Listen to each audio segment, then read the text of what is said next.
Today, the largest vessels in the world are container ships, up to 1,300 feet long. Now, to accommodate them, the Port of Rotterdam is adding 8 miles of additional parking space. But until that expansion is complete, just one of these megaships can block traffic for the entire port. So it's a little after 8 p.m. and the sun, as you can see, has started to set. And we're waiting here right now because the single largest vessel on planet Earth, a ship called the Edith, is going to dock tonight in the Rotterdam port. The Edith is one of a fleet of 8 supersized ships known as the E-Class. She holds over 14,000 containers, carrying everything from frozen food to flat-screen TVs. So Patrick, I'm looking at right now the largest vessel on the planet. Yes. Biggest on the Earth. That's it. Biggest on Earth. It's exciting. It is so big. I mean, how many TVs are on there? How much sushi? How much canned soup? How many board games are on that vessel right now? A whole lot. That could be Christmas for like 14 years. The Edith is 3 times the size of the Titanic.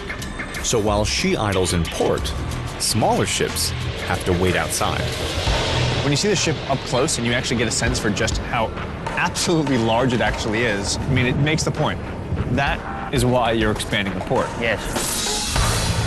With the Edith eating up valuable dock space, the crew at Rotterdam has to race to unload and load 3,500 containers, perform crucial maintenance, and gas up with $4 million worth of fuel.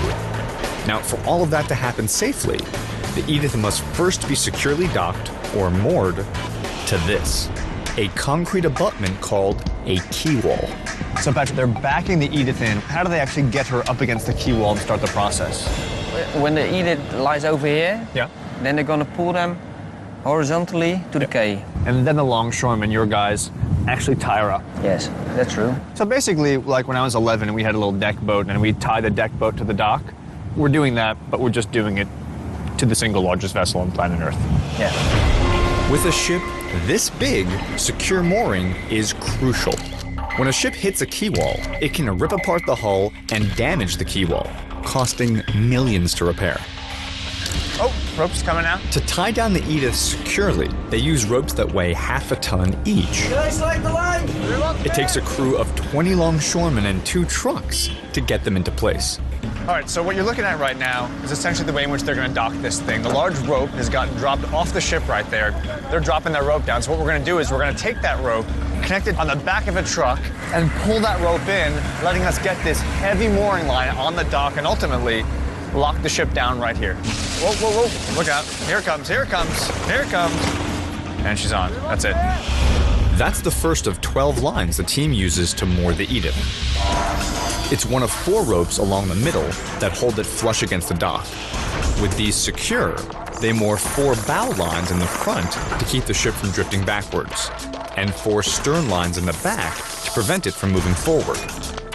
After all ropes are positioned, a winch on the ship tightens each line with 50,000 pounds of force. I'll bring her in. She's pulling. Oh, she's, yeah, okay. Oh, I'm gonna go in the water, aren't I? Okay, slick, get up there. All right, let's go bring this in. We'll tie this beast up. Okay, give me some slack, fellas. There it is.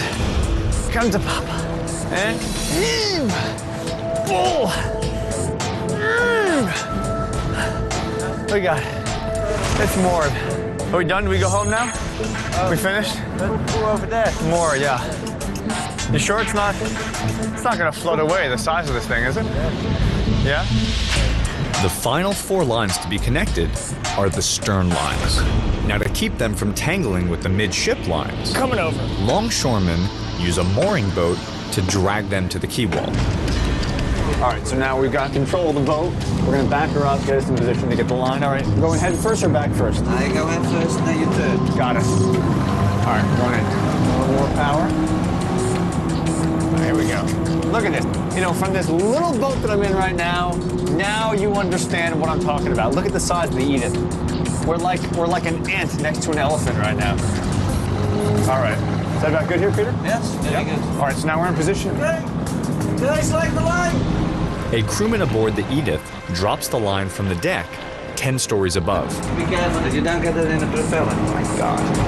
Working with mooring lines on a ship this big is especially complicated because whirlpools are caused by the spin of 32-foot-long propeller blades in the water below.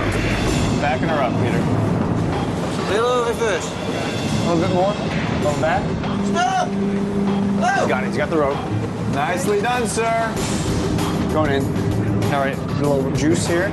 Oh, sorry. All right. Coming in. Over the gas. Get Peter in position. Toss the rope up to Owen. I got it. I got it. With the last mooring line safely pulled out of the water and attached to the quay wall, Nice, Owen. Beautiful. the ship can now be winched tight and secured to the dock. I mean, we just docked one of the largest ships on planet Earth. Yeah, it is. I mean, that's one of those once-in-a-lifetime things. You don't often get to do that. No, not as many people do it. We did it. 14,300 containers are now ready to be unloaded. And that was awesome. Thank you for that. That was really cool. You're welcome. After they unload the cargo hold, they'll still have 1,200 containers to remove from above deck before the Edith can reload and ship out. Sitting in port, she is tying up 1,300 feet of valuable quay wall space. So, Captain, there's a ship in here that's obstructing 90–80% of the quay wall space. That means there's other ships out there they can't attend to. That's correct, yeah. Then the other side of the port, they have to wait out there. They're just waiting for us to get out. I mean, that's what it comes down to, right? Yeah. It comes down to a fixed amount of real estate. There's only so much quay wall. Yeah. And right now we're filling it up. Yeah, we are filling up. There are over 15,000 containers being carried by the Edith Maersk behind me.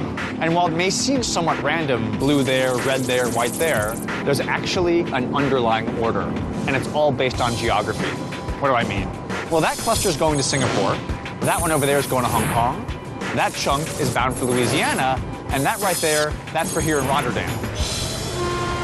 So, Andre, a ship pulls up to the quay wall. Up there's 10,000 plus containers. Yes. And your job is to unload, say, 4,000 of them. But every minute they're sitting here while you guys are moving containers, they're not hauling goods. They're not making money. No, they want to, as fast as possible, they want to go back to sea. Right, another port with another delivery Yes. with another package. They have to get the goods off, get the new goods on, and Yes. send it to the next port. Fast as possible. The ship is unloaded with a 600-ton gantry crane that transfers the containers to the terminal. It's amazing. Now, can we actually go up there right now and Yes. see the crane No operator? problem. For the Edith, the world's biggest ship, it takes 5 of them working simultaneously, each unloading a container every 2 minutes. So, Peter, this is your chamber. Yes. This is your hooked up, hanging, rotating control booth. Yes. A lot happening here. 2 joysticks, 12 buttons there, got a touchscreen here, more buttons there, got a camera there. Yeah, but the most one looking down. Always looking down. Always looking down. Amazing. Peter watches his work below through the transparent cab floor. All right, my friend, show us what you got. Okay. This moves pretty fast. Yep, it moves fast. First, he lowers his spreader from the boom on 4 1-inch thick steel cables to grab the container. Peter's lowering his boom right now, lining it up, getting a container that's in the way.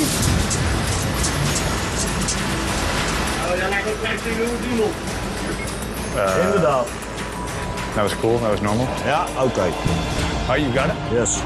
The white light. Yeah. The spreader is landed. Then you connect. That's a red light. Look at that. And you got it. One down. The spreader's 4-point hydraulic grip can hoist up to 60 tons. Then we go back and all the way down. And now we start traveling. You ever wonder what's inside? It doesn't matter to me. Doesn't make a difference. When you think of that, then you think, oh, there are TVs in it. I have to be careful. And then you start getting nervous.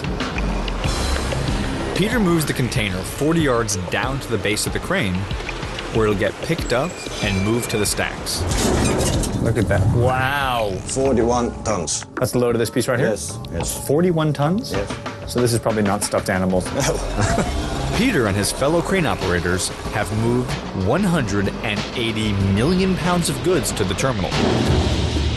And with each container they move from the ship, they intensify a precarious situation on board the Edith. The problem is, when the Rotterdam port takes all those containers from the ship and puts them onto land, there will suddenly be an imbalance in weight. So the challenge is, how does this ship keep itself level front to back and left to right when there are different containers coming on and off the ship all the time.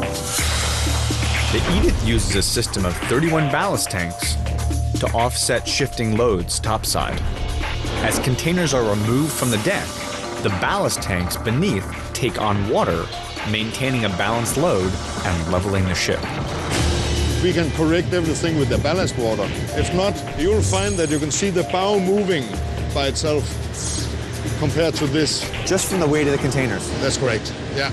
You can see it move up and down and to the side. Wow, it's incredible. Yeah. I mean, it's an amazing journey. There's tons of containers, and it's incredible that you can actually move them, but you don't actually think about the stress that's being absorbed by the ship.